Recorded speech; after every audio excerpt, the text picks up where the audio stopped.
غوث اعظم کی کرامات کا تو یہ حال ہے کہ ملا علی قاری کہتے ہیں تواتر ہے کرامتوں میں، اور کہتے ہیں لکھتے وقت سوچتے ہیں کون سی لکھیں کون سی چھوڑیں، کون سی لکھیں. اور ایک عیسائی مسلمان دونوں جھگڑا کر رہے ہیں، غوث اعظم گزر رہے ہیں، جھگڑا ہو رہا ہے. عیسائی مسلمان سے کہتا ہے ہمارے نبی عیسیٰ علیہ السلام نے مردے زندہ کیے، تمہارے نبی نے بھی کو کیا تو بتاؤ.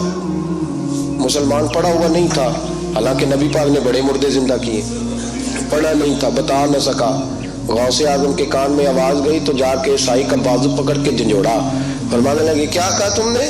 میرے مصطفیٰ نے مردے زندہ کیا تو بتاؤ. فرمایا تو نبی پاک کی چھوڑ، میں غلاموں کا غلام ہوں، میں غلاموں کا غلام ہوں، مجھے بتا کون سا مردہ زندہ کرنا. تو چھوڑ حضور کی بات نہ کر، میں غلاموں کا غلام ہوں، مجھے بتا کون سا مردہ زندہ کرنا ہے. پرانی قبر پہ لے گیا، کہنے لگا جی اگر نہ ہوا تو. غوث اعظم فرمانے لگے جو تو کہے گا وہ میں کروں گا. تو کہنے لگے اگر ہو گیا تو، اگر تو غوث اعظم کہنے لگے نہ میرے خانقاہ پہ جھاڑو دینا، نہ میرے برتن مانجنا، نہ میرے گھر کا سودا لانا. اگر زندہ ہو گیا تو بس میرے نبی کا کلمہ پڑھ جانا، بس میرے رسول کا کلمہ پڑھ جانا. اللہ اکبر. اس نے جو سب سے پرانی قبر تھی نا، وہ کہتا ہے یہ ہمارے دادا نے بھی نہیں دیکھا تھا بندہ کون ہے. اس قبر پہ کھڑا ہو کہنے لگا اس کو زندہ کریں. تو غوث اعظم رضی اللہ تعالیٰ عنہ قبر کے سرانے کھڑے ہوئے تو دعا کرنے لگے، کہنے لگے مولا اپنے لیے نہیں تیرے رسول کے لیے. پھر فرمایا قم باذن اللہ، اٹھ اللہ کے حکم کے ساتھ. ایک عورت کلمہ پڑھتی ہوئی کھڑی ہو گئی، کھڑی ہو گئی اور کھڑی ہو کے اس نے پہلا جملہ کہا تو کمال کر دی. کہنے لگی میرے نصیب دیکھو، میں بنی اسرائیل کی تھی، عبد القادر تیرے صدقے جاؤں، تو نے مجھے کھڑا کیا ہے تو اللہ نے مجھے مصطفیٰ کا کلمہ پڑھنے کی توفیق دے دی. تیرے قربان جاؤں عبد القادر، تیری کیا بات ہے. اب وہ بندہ دوڑ دوڑ کے غوث اعظم کے قدموں میں آیا، فرمانے لگے نا کلمہ میرے مصطفیٰ کا پڑھنا ہے، حضور کا غلام بننا ہے. او بھائیو، حضرت شیخ عبد القادر جیلانی، حضور غوث اعظم رضی اللہ تعالیٰ عنہ، معمولی بات نہ سمجھنا. حضور غوث اعظم رضی اللہ تعالیٰ عنہ فرماتے ہیں میں قدم نہ لگاؤں تو اللہ ولایت ہی نہ دے. حضرت غوث پاک جیلانی شیخ عبد القادر رضی اللہ تعالیٰ، غوث اعظم درمیان اولیاء جو محمد درمیان انبیاء. غوث اعظم کا ولیوں میں وہی مقام ہے جو نبیوں میں رسول کریم کا مقام ہے. حضرت غوث پاک رضی اللہ تعالیٰ عنہ کو اللہ نے بڑے اعزازات سے نوازا. ایک اعزاز اللہ نے یہ دیا کہ ماں کی طرف سے حسینی ہے، باپ کی طرف سے حسنی سید. نانا بھی اللہ کے ولی، دادا بھی اللہ کے ولی، پھوپھی بھی اللہ کی بہت بڑی ولی ہے، بہت بڑی ولی. والد گرامی، آپ نے وہ سیب والا واقعہ تو بڑا ہی سنا ہوا ہے، اس طرف تو میں نہیں جاتا. ماں بھی اللہ کی بہت بڑی ولی ہے. یہ اللہ نا اسباب بناتا ہے، خود ماحول بناتا ہے. آپ کے جو والد گرامی تھے ان کا نام تھا ابو صالح سید موسیٰ جنگی دوست رحمت اللہ علیہ. بادشاہ کے کچھ سپاہی تھے جو مٹکے اٹھا کے جا رہے تھے، اور مٹکے تھے شراب کے بھرے ہوئے، مٹکے اٹھا کے جا رہے تھے. حضرت سید محمد موسیٰ جنگی دوست رحمت اللہ علیہ بھی قریب سے گزرے. یہ کیا ہے بھائی؟ بدبو سے سمجھ تو گئے، تصدیق کے لیے پوچھا کیا ہے؟ انہوں نے کہا جناب یہ بادشاہ کا سامان لے کے جا رہے ہیں. آپ تو جھنڈے والی گاڑی کو ویسے نہیں نہ پوچھ سکتے، سوال ہی نہیں پیدا ہوتا. آپ چونکہ جمہوری لوگ ہیں، آپ نے تو بس دفتر بنانا ہے. جب الیکشن ہوگا نا اپنے دروازے کے سامنے سارے محلے سے لڑائی لینی ہے کہ ووٹ میرے آکھے دیں. پھر ٹھیک 1.5 مہینے کے بعد سجدہ صاف بھی کر جاتے ہیں، بندہ غلط سی میں پتہ ہی نہیں لگا. تو یہ پہلے سوچنا تھا تھوڑا سا. ایسے ہی بلا وجہ الیکشن تو روز کبھی کبھی آئے گا، تو ہم نے ایک جگہ تو روز رہنا، ایک دوسروں سے جھگڑے کرنا اور معاذ اللہ تعالیٰ غیبتیں کرنا، عزتیں اچھالنا، یہ مسلمان کا شیوا نہیں ہے. حضرت غوث پاک کے والد نے پوچھا کیا لے کے جا رہے ہو؟ بادشاہ کا سامان ہے جی. ہاتھ میں ڈنڈا تھا، 3 مٹکے تھے شراب کے بھرے ہوئے. زور سے ایک ایک ڈنڈا مٹکوں پہ مارا تو مٹکے ان کے سروں پہ ٹوٹ گئے. بادشاہ سلامت، ہم ساری تقریباً بادشاہ سلامت ہوتے ہیں. یہ کسی کی جرت ہے مطلب میرے گھر کے معاملے میں مداخلت کرے ہو، پھر بادشاہ ہو. لوگوں نے جا کے بڑی غیبتیں کی، بڑی بڑی کہانیاں سنائیں. اس نے تو توڑ دیا جی مٹکے آپ کے، نے کوئی حال نہیں چھوڑا۔ تو بادشاہ کہنے لگا بلاؤ سید موسیٰ پاک جنگی دوست رحمت اللہ علیہ کو بلا لیا۔ تو کہنے لگے بادشاہ تمہیں پتا تھا مٹکے کس کے ہیں؟ آپ فرمانے لگے پتا تھا مجھے۔ کہا کیوں توڑے؟ فرمایا اس لیے توڑے کہ مجھے تیرے اوپر رحم آ گیا تھا، تو اگر شراب پیے گا تو دوزخ میں جلے گا، مجھے رحم آیا تھا میں نے توڑ ڈالے۔ تو کہنے لگا آپ کون ہیں؟ تو آپ فرمانے لگے میں محتسب ہوں، میری حساب کتاب لینے کی ڈیوٹی ہے، محتسب ہوں، غلط آدمی کا حساب کروں گا۔ بادشاہ کہنے لگا کس نے ڈیوٹی لگائی آپ کی؟ فرمانے لگے میری ڈیوٹی میرے رب کریم نے لگائی، میری ڈیوٹی اللہ نے لگائی۔ تأمرون بالمعروف وتنہون عن المنکر، مسلمان کے ذمے ہے اچھائی کا حکم دے گا، برائی سے روکے، یہ ذمہ داری ہے میری، اللہ نے ڈیوٹی لگائی ہے۔ بادشاہ پہ اتنا روب طاری ہوا کہ کہنے لگا حضور آپ کی بڑی مہربانی، آپ نے یہ کام کیا۔ کہنے لگا جناب اگر آپ اجازت دیں تو میں بھی آپ کو محتسب نہ بنا دوں، آپ میرے وزیر بن جائیں، کوئی بندہ اس طرح کا کام کرے تو اسے روکیں۔ تو آپ فرمانے لگے نہیں، تو اپنی نوکری سنبھال کے رکھ، جسے اللہ ڈیوٹی پہ لگائے اسے پھر بندوں کی ڈیوٹیاں نہیں کرنی چاہیے۔ یہ احساس اللہ نے انہیں دیا، یہ شان رب کریم نے عطا فرمائی۔ ان کے صاحبزادے تھے حضرت غوث پاک جیلانی رضی اللہ تعالی عنہ۔ اللہ تعالیٰ نے جب کسی شخص سے کام لینا ہوتا ہے تو اللہ اس کے لیے اسباب بھی خود ہی پیدا کر دیتا ہے۔ علامہ اقبال اپنے استاد کی بڑی قدر کرتے تھے، شمس العلماء کی۔ تو ایک دن حضرت شمس العلماء سے کہنے لگے استاد جی آپ کی مہربانی سے پڑھ گیا ہوں۔ تو فرمانے لگے پتر تیری کلاس میں تو 250 لڑکا تھا، میری مہربانی تو سب پہ تھی، اور سارے تو اقبال نہیں نہ بنے۔ فرمانے لگے تیرے اندر بھی کوئی خوبی تھی، اس کی وجہ سے اللہ نے تجھے یہ اعزاز، کوئی تھی کوئی چیز تیرے اندر۔ اللہ تعالیٰ جب کسی بندے کو نوازتا ہے نا تو بندہ بھی محنت کرتا ہے، لیکن اس کی محنت سے زیادہ اللہ کے فضل کا دخل ہوتا ہے۔ تو بندے کئی دفعہ کہنے لگ جاتے ہیں بڑی مشقت کی، بڑی محنت کی، کچھ بھی نہیں ہوتا، زیادہ اللہ کے فضل کا انحصار ہوتا ہے، پر رب جیسے چاہتا ہے ویسے فیصلے دیتا ہے۔ آپ فرماتے ہیں کہ میں چھوٹا سا تھا، والد انتقال کر گئے، والدہ تھی میری اور ہم 2 بھائی تھے۔ فرماتے ہیں بچے کھیلنے کے لیے نکلے تو میں بھی ان کے پیچھے کھیلنے نکل گیا۔ ایک بیل بچوں کے قابو آ گیا، تو بچوں کے قابو کو چیز آ جائے تو پھر وہ اس کا جو حال ہوتا ہے وہ تو ہمیں پتہ ہی، ہم سارے بچے رہ چکے ہیں۔ تو کہتے ہیں وہ بیل قابو آ گیا، کوئی اس کے کان چھیڑتا، کوئی اس کی دم چھیڑتا، کوئی اس کے سینگ چھیڑتا، کوئی کسی جگہ سے اسے تنگ کرتا۔ مختلف بچے اس کو نا دم سے پکڑ کے ہلاتے، بیل بھاگتا۔ حضور غوث پاک فرماتے میں بھی آگے بڑھا، اور میں نے جب اس کی دم پکڑ کے ہلائی تو بیل نے میری طرف منہ کیا اور کہنے لگا عبد القادر تو نہ ایسے کر، بول کے کہنے لگا تو نہ ایسے کر، تجھے رب نے ان کاموں کے لیے پیدا نہیں فرمایا۔ آپ فرماتے مجھے اتنا خوف طاری ہوا، بیل کو بولتے دیکھا تھا پہلی دفعہ، بیل کو۔ اب میرے سنی کو بھی دلیلوں کی ضرورت ہوتی ہے، دلیل نہ دیں، کسی بزرگ کی بات سنائیں تو سنی بھی تھوڑا تھوڑا دائیں بائیں دیکھتا ہے۔ یہ شور ایسا ہوا ہے نا، پراپوگنڈا ایسا۔ میں حدیث پاک سنا دیتا ہوں۔ رسول کریم صلی اللہ تعالیٰ علیہ وآلہ وسلم فرماتے ہیں ایک شخص نے بیل پہ سواری کر لی تھی۔ بیل سواری کے لیے نہیں پیدا کیا گیا، سواری کے لیے اونٹ ہیں، خچر ہیں، گھوڑے ہیں، گدھے ہیں، بیل کھیتی باڑی کے لیے۔ اس شخص نے جب بیل پہ سواری کی تو بیل پیچھے مڑ کے دیکھنے لگا اور کہنے لگا یار تو بڑا بیوقوف ہے، بول کے کہنے لگا مجھے اللہ نے سواری کے لیے نہیں پیدا کیا، میرے سے وہ کام لے جس لیے میں پیدا کیا گیا ہوں۔ تو بندہ ڈر گیا، کہنے لگا بڑی حیرانگی والی بات نہیں کہ بیل بولتا ہے، تو بیل پھر بول پڑا۔ کہنے لگا اس سے بھی زیادہ حیرانگی والی بات ہے۔ اس نے کہا وہ کیا؟ کہنے لگے مدینے میں نبی پاک آ گئے ہیں اور تو نے ابھی تک کلمہ ہی نہیں پڑھا، یہ اس سے بھی زیادہ حیرانگی والی بات ہے۔ جامع المعجزات میں حدیث موجود ہے، حضور آ گیا اور تو نے کلمہ ہی نہیں پڑھا۔ وہ شخص کہتا ہے میں سر پٹ دوڑا، جب آگ کے سامنے کھڑا ہوا تو حضور مسکرائے، فرمایا آجا پڑھ لے کلمہ، مجھے پتا ہے تجھے کس نے بھیجا ہے۔ اللہ والوں کی باتیں مان لیا کریں، میں بڑی ذمہ داری سے کہتا ہوں رب کریم کے کوئی بندوں کی بات کتاب و سنت کے خلاف نہیں ہوتی، وہی تو کتاب و سنت آگے پہنچانے والے ہوتے ہیں۔ تو حضور غوث پاک فرماتے ہیں میں وہ ڈر کے گھر آیا، جب گھر پہنچا تو میرے کانوں میں آواز آ رہی تھی لبیک اللہم لبیک لبیک لا شریک لک لبیک۔ فرماتے میں چھت پہ چڑھا اور میں نے جیلان میں اپنی چھت پہ کھڑے ہو کے دیکھا تو حج کے دن تھے، میری سیدھی نظر میدان عرفات پہ گئی، لوگ میدان عرفات میں بیٹھ کے لبیک لبیک پڑھ رہے تھے۔ پہلے میں وہاں سے ڈر کے آیا، پھر چھت سے ڈر کے نیچے اترا، ماں کو ساری بات بتائی، ماں کو ساری بات بتائی۔ فرمایا حج کے دن تھے، میری سیدھی نظر میدان عرفات پہ گئی، لوگ میدان عرفات میں بیٹھ کے لبیک لبیک پڑھ رہے تھے۔ پہلے میں وہاں سے ڈر کے آیا، پھر چھت سے ڈر کے نیچے اترا، ماں کو ساری بات بتائی۔ تو کہتی ہے میری ماں کہنے لگی بیٹے جب تو پیدا ہونے والا تھا تو مجھے بڑی بشارتیں ملتی. فرماتے ہیں ماں نے نا کھولا بکسا صندوق تو 80 دینار نکالے. فرمایا پتر تم 2 بھائی ہو اور تمہارا باپ کل جاگیری 80 دینار چھوڑ گیا. 80 40 تمہارے 40 تمہارے بھائی کے. فرمایا بیٹا ایک بات کا خیال رکھنا میں اور تمہارا باپ کوئی نہیں, بھائی چھوٹا ہے, میں پیچھے نہیں آ سکتا. یہ 40 دینار لے جا اور جا بغداد چلا جا کے تعلیم حاصل کر.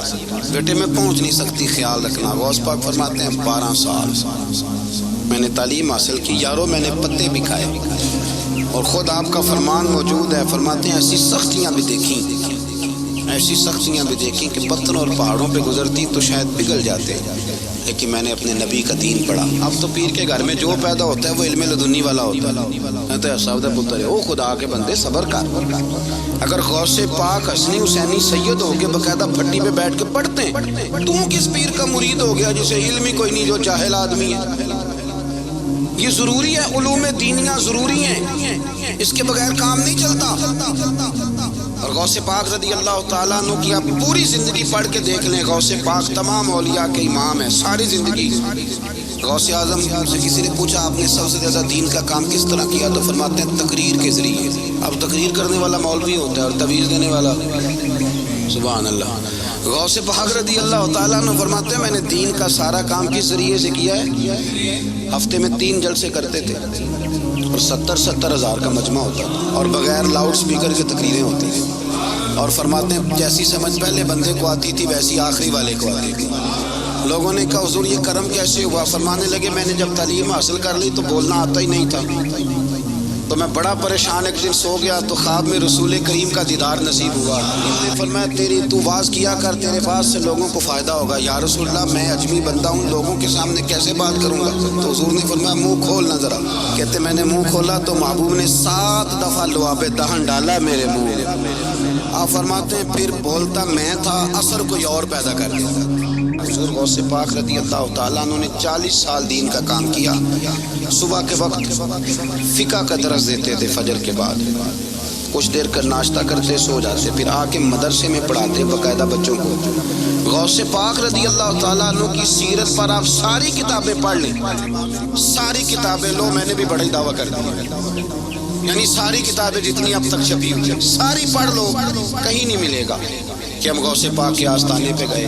غوث پاک کسی بندے نے یہ نہیں کہا ہم غوث پاک کے آستانے پہ گئے, غوث پاک کے دربار پہ گئے. سب نے یہی لکھا ہے کہ ہم حضور غوث پاک کے مدرسے میں گئے. ہمارے نا مدرسوں میں سبق تقسیم ہوتے ہیں. سال جب شروع ہوتا ہے نا تو سبق تقسیم ہوتے ہیں. ہمارے مدرسے میں بھی تقسیم کرتے ہیں ہمارے مولانا. آپ حدیث پاک پڑھائیں گے, فلانا استاد منطق پڑھائے گا, فلانا فلسفہ پڑھائے گا, فلانا یہ سبق تقسیم ہوتا ہے. فلانا قرآن, فلانا حدیث, فلاں فقہ. تو غوث اعظم کے مدرسے کے جو ناظم تعلیمات تھے وہ کہنے لگے حضور سبق بانٹنا ہے تو آپ کو کون کون سا سبق دے دیں, کون کون سا پیریڈ پڑھائیں گے. تو آپ فرمانے لگے نہیں پیریڈ رہنے دو. حضور پھر فرمایا اس طرح کرو لائق بچے تم رکھ لو اور نلائق سارے مجھے دے دو. میں جانوں اور نلائق جانے, نلائق سارے میرے. غوث پاک رضی اللہ تعالیٰ نلائق سارے رکھ لیے کن زین. اور حضور غوث پاک ان کو اسباق پڑھایا کرتے, ان پر محنت کرتے. فجر کے بعد فقہ کا درس, 10 بجے مدرسے کی کلاس, زور کے بعد حدیث پاک کا درس, مغرب کے بعد تفسیر بیان کرتے. بانج علموں جو کرے فقیری وہ کافر مرے دیوانہ. اور عشاء کی نماز کے بعد ہفتے میں 3 جلسوں سے خطاب. اور یہ سارے کام کر کے نا تو پھر بھی غوث اعظم جب دنیا چلی جاتی تو وضو کر کے مصلے پہ بیٹھ جاتے. اور 40 سال بیت گئے, ساری رات اللہ کی بارگاہ میں عبادت کرتے. 40 سال حضور غوث پاک کو اللہ نے بڑا احساس دیا, کتابیں لکھی, ڈیوٹی کی, محنت, کوشش پوری دنیا میں. میں پہلے بھی بتا چکا ہوں پھر بتاتا ہوں کہ جو صلاح الدین ایوبی کا بہت نام لیتے ہیں نا, بہت بڑے مجاہد تھے. صلاح الدین ایوبی کے ساتھ 70,000 کی فوج تھی, سارے کے سارے غوث پاک کے مرید تھے. صلاح الدین ایوبی نے حضور غوث پاک کی زیارت نہیں کی پر تعلیم غوث پاک کے مدرسے میں حاصل کی. اس کو بڑا شوق ہو نا کتابیں دیکھنے کا, وہ میرے پاس آئے, میں دکھاؤں گا انشاءاللہ. صلاح الدین ایوبی حضور غوث پاک کے مدرسے کا طالب علم ہے. کہ آپ کے ملک میں 2-3 دن سے رٹا چل رہا ہے وکیلوں کا، ڈاکٹروں کا، کل سے یونیورسٹی کا بھی چل گیا ہے. یہ لڑائی کسی مولوی 2 گروپوں میں ہوئی ہوتی نا، چلو نام بولو، میں نے پتہ ہے اگلی گل جائے، کسی مولویوں کے 2 مدرسوں میں ہوتی نا تو جو طوفان اٹھنا تھا نا ہر چوک میں، مولوی لڑاندے یہ بڑی. میں نے دعوت دی تھی پرسوں، میں نے کہا جب وکیل مکمل تعلیم کر لینا اسے 2 سال مدرسے میں لاؤ، ہم اسے سکھائیں گے اٹھنا کیسے ہے، بیٹھنا کیسے ہے. ان کو لاؤ اس لیے کہ ہم اپنی بات نہیں بتائیں گے، ہم بتائیں گے محمد عربی کی باتیں صلی اللہ علیہ.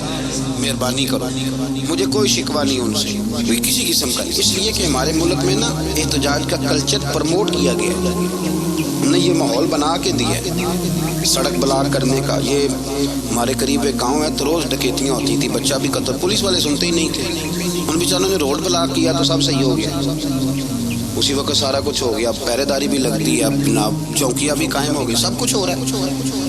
مزاج بنا دیا، یہ عدم برداشت ہے، یہ کلچر خطرناک ہے، یہ کلچر تباہ کرے.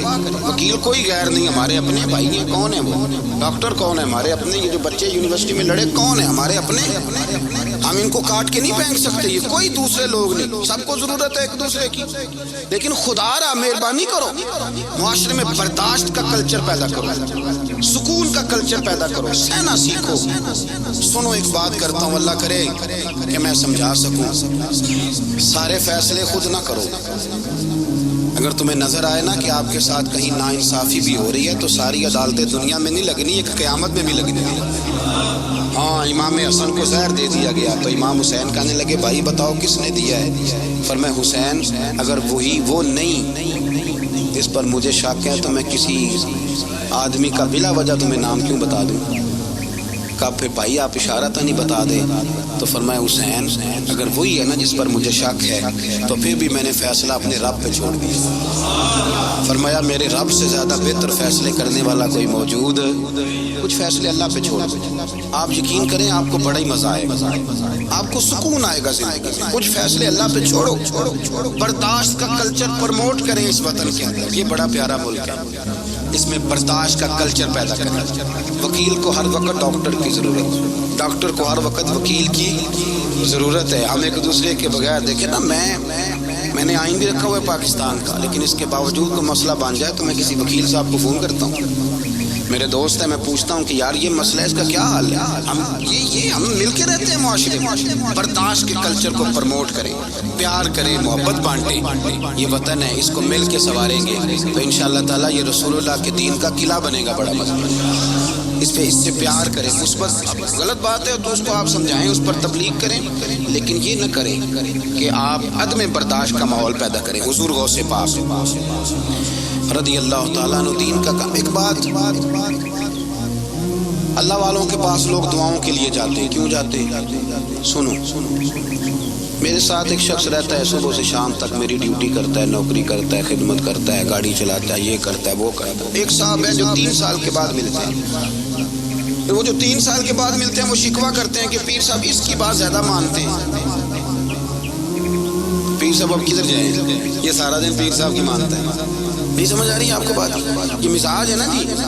ایک بندہ سارا دن دنیا داری کرے، مال کمائے، پتہ نہیں جھوٹ بولے، بڑا کچھ کرے، اور ایک اللہ کا ولی جو اپنا بنائے کچھ نہیں، سارا دن رسول اللہ کی باتیں کرے، سارا دن اللہ کے دین کی خدمت کرے. اور بھائی وہ جب ہاتھ اٹھاتا ہے نا تو پھر اللہ اس کی بات کو قبول کرتا ہے. کچھ میرے خاص ہیں، کچھ تیرے خاص ہیں، تو کچھ رب کے بھی خاص ہیں. اور اس پر بھی میں پہلے آیت پڑھ لوں گا تاکہ دلیل مضبوط ہو جائے. اللہ فرماتے ہیں واللہ یختص برحمتہ من یشاء. فرمایا میں نے کچھ بندوں کو اپنی رحمت سے اپنا خاص بنا دیا. کچھ بندے اللہ کے بس اللہ کی بارگاہ میں وہ دعائیں کرتے ہیں تو اللہ قبول فرما لیتا ہے. پتر اللہ ہی دیتا ہے، لیکن اللہ کا ولی دعا تو کر سکتا ہے نا. اللہ کا ولی، میری بات کی سمجھ آ رہی ہے؟ بیٹا کون دیتا ہے؟ اللہ. حضرت محدث اعظم رحمۃ اللہ علیہ کے پاس ایک شخص نے آ کے کہا جی ولی اللہ بیٹا دے سکتا ہے؟ آپ فرمانے لگے ولی اللہ اللہ سے ملا سکتا ہے؟ جی وہ تو ہے ہی ولی اللہ، تو اس نے ملا دینا ہے. تو فرمایا جو اللہ سے ملا دے بیٹا تو چھوٹی سی بات ہے. تو دیکھنا کہ جو اللہ تک تجھے لے گیا تو پھر پتر پیچھے رہ گیا. لیکن بیٹا دیتا کون ہے؟ بول کے بتائیں، بول کے اللہ دیتا ہے۔ دعا کون کرتا ہے؟ اللہ کا بندہ دعا کر دیتا ہے۔ بی بی آ گئی روتی ہوئی غوث پاک کے پاس، کہنے لگی 6 بیٹیاں ہیں۔ خامد اور سسر کہتے ہیں کہ 7ویں بھی بیٹی ہوئی تو طلاق دے دیں گے۔ تھوڑا سا اگر بندہ مالدار بھی ہو تو پھر وہ ہمارا دماغ جہاں مرضی چلتا ہے نا۔ یہ جہالت آج بھی بہت ساری جگہوں پہ پائی جاتی ہے۔ تہذیب سکھاتی ہے جینے کا سلیقہ، تعلیم سے جاہل کی جہالت نہیں جاتی۔ تو رو پڑی۔ حضور غوث پاک رضی اللہ تعالیٰ عنہ نے بلایا اس کے شوہر کو بھی اور سسر کو بھی، فرمایا یہ دیکھ، یہ تو اللہ کے کام ہے، جس کو چاہے بیٹیاں دے، جس کو چاہے بیٹے دے۔ تو جو نہیں مانتے پھر غوث پاک کی بھی نہیں مانتے، انہوں نے کہا جی نہیں دی، میں تو نکاح کروں گا۔ چلے گئے تو غوث پاک کی بارگاہ میں وہ بیٹی اور اس کا باپ اور اس کی ماں پھر آئے، کہنے لگے حضور مہربانی فرمائیں۔ پھر اللہ کے ولیوں کے پاس ایک قوت ہوتی ہے جس کا نام مصلی ہے۔ مصلی بہت بڑی طاقت، بہت بڑی۔ حضور نے فرمایا دعا صلاح المومن، فرمایا دعا مومن کا ہتھیار ہے۔ یہ مومن جب ہاتھ اٹھاتا ہے تو پھر عرش کا مالک دروازے کھول دیتا ہے کرم کے۔ حضور غوث پاک نے مصلی بچھا لیا اور رو پڑے، کہنے لگے مالک کریم، اس بی بی کے دل میں کس نے بات ڈالی تھی کہ عبد القادر کے دروازے پہ جا؟ دیکھیں منانے کا انداز، منانا آتا ہے نا۔ اللہ کس نے اس کے دل میں بات ڈالی کہ عبد القادر کے دروازے جا؟ کس نے ڈالی؟ اور مالک اگر تو نہیں ڈالی تھی تو کیا تو اب اپنے عبد القادر کو رسوا کرے گا؟ اگر تو نہیں بھیجا ہے کہ ادھر جا تو اب تو رسوا کرے گا؟ حضور غوث پاک رضی اللہ تعالیٰ نے دعا مانگ کے چہرے پہ ہاتھ پھیرے، بچی کے سر پہ ہاتھ رکھا، فرمانے لگے پتر جا، مجھے امید ہے اللہ نے 6 بیٹیاں دی ہیں تو 7 بیٹے بھی عطا فرمائے گا۔ تو بی بی کہتی ہے پھر رب نے فضل فرمایا اور 7 ہی بیٹے عطا فرمائے، پھر 7 ہی بیٹے رب کریم نے دیے۔ تو جو اللہ کی مان تھا پھر اللہ بھی اس کی، تو اس میں اختلاف کی کیا بات ہے؟ یہ سادی سی بات ہے۔ ایک بغداد کا سوداگر تھا، بڑا مالدار تھا۔ اس نے بغداد کے سارے علماء اور مشائخ کی دعوت پکائی تو غوث پاک کے پاس بھی آیا، کہنے لگا حضور شام کا کھانا ہے۔ آپ نے اس کا چہرہ دیکھا تو وہ رو پڑا، کہنے لگا بغداد کے پیر انکار نہ کرنا۔ آپ نے فرمایا تو جا میں آؤں گا۔ شاگرد مرید کہنے لگے حضرت جی آپ بڑی مشغولیت تھی شام کو، فرمایا اتنا بڑا آدمی جب رو پڑتا ہے تو لگتا ہے بڑا مجبور ہے، چلیں گے۔ شام کو جب اس کے دروازے پہ گئے تو کھانا بھی اس نے چنا تو ساتھ اس نے ایک ٹوکرا ایک صندوق بھی لا کے رکھا، اوپر سے خالی۔ جب غوث پاک نے اٹھ کے دیکھا تو اندر اس سوداگر کا بیٹا، اس تاجر کا بیٹا، دونوں ٹانگوں سے معذور، دونوں ہاتھوں سے معذور، ایک ہی بیٹا اپاہج ہے۔ وہ تاجر رو پڑا، کہنے لگا حضور بڑی دنیا جانتی ہے، بڑا مال ہے، اور جب تنہا بیٹھتا ہوں تو کھول کے روتا ہوں۔ وہ بے نیاز ہے نا، ساری زندگی کے بعد ایک بیٹا دیا تو وہ بھی اپاہج ہے۔ حضور بال سفید ہو گئے، لوگوں کی اولاد بڑھاپے کا سہارا بنتی ہے، میں بوڑھے وقت میں اس کو اٹھا کے پیشاب پخانے کے لیے لے کے جاتا ہوں۔ بغداد کے عبد القادر سنا ہے جب تو دعا مانگتا ہے تو رب قبول فرما لیتا ہے، تو مہربانی فرما اگر میرا پتر ٹھیک ہو جائے، میرا زور کوئی نہیں، مالک بے نیاز ہی بڑا ہے، اگر مہربانی ہو جائے۔ تو غوث پاک نے پھر مصلی بچھایا، مصلی بچھا کے کہنے لگے مالک تو اپنے بندوں کے دل میری طرف کیوں موڑتا ہے، اور اگر موڑتا ہے تو پھر رحمت کی نظر فرما، بندہ نوازی فرما۔ ایک باپ اتنے رو رو کے آنسو بہا رہا ہے تو کرم نوازی فرما۔ حضور غوث پاک نے ابھی چہرے پر ہاتھ نہیں پھیرے کہ بچہ اللہ اکبر کہتا ہوا صندوق سے باہر نکل آیا۔ اللہ تبارک و تعالیٰ نے نا ہمارے محبوب کریم علیہ السلام کو دنیا میں بھیجا تو فرمایا یا ایھا الناس قد جاءکم برہان من ربکم، اے لوگو تمہارے پاس تمہارے رب کی دلیل آ گئی۔ اللہ تبارک و تعالیٰ نے محبوب پاک علیہ الصلوۃ والسلام کو سراپا دلیل بنا کے بھیجا۔ باقی انبیاء کرام علیہم السلام کے پاس بھی اپنی نبوت کے دلائل کے طور پر بے شمار معجزات تھے، اور حضور کریم علیہ السلام کے تو پورے وجود کو ہی اللہ نے معجزہ بنایا۔ اور نبی پاک صلی اللہ تعالیٰ علیہ وآلہ وسلم کی نبوت کی دلیلیں، حضور کے رسالت کے مستحکم دلائل،